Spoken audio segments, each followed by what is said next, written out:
Bonjour à tous, j'espère que vous allez bien. Alors, je vous prie de m'excuser, j'ai eu un petit souci technique hier, je n'ai pas pu faire la vidéo de fin de week-end, mais c'est pas grave, je vais en faire deux en une ce matin.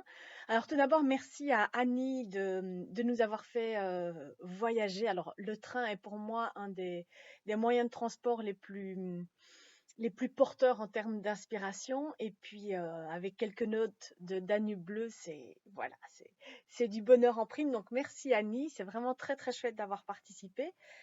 Et pour la consigne de cette semaine, je vais vous proposer de partir sur les expressions de la mythologie grecque. Je vais vous en donner 8. Alors, soit vous en choisissez 5, une par jour, ou bien vous en choisissez une que vous travaillez vraiment, vraiment, vraiment bien pendant 5 jours et puis vous nous l'offrez vendredi. Et l'idée, c'est que vous choisissez l'expression, vous ne nous dites pas laquelle, mais grâce à votre texte, on va comprendre quelle expression pourrait être le titre de votre récit, de votre poème, de votre chronique. Donc voilà. Par exemple, première expression, ouvrir la boîte de Pandore. On pourrait imaginer que votre texte s'appelle La boîte de Pandore et vous nous racontez l'histoire de quelqu'un qui découvre un secret et il veut savoir et puis finalement il regrette peut-être d'être au courant de ce secret.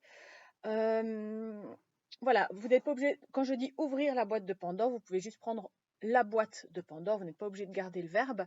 Et dans tous les cas, pardon, ne nous dévoilez pas l'expression que vous avez choisie, faites le texte et nous, on essayera de deviner quelle était celle de votre choix.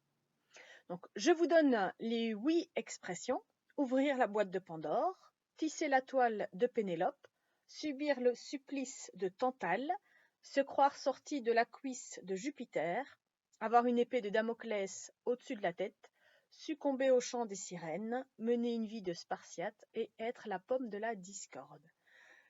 Voilà, choisissez celle qui vous parle et puis s'il y en a que vous ne connaissez pas, c'est l'occasion d'aller découvrir leur signification.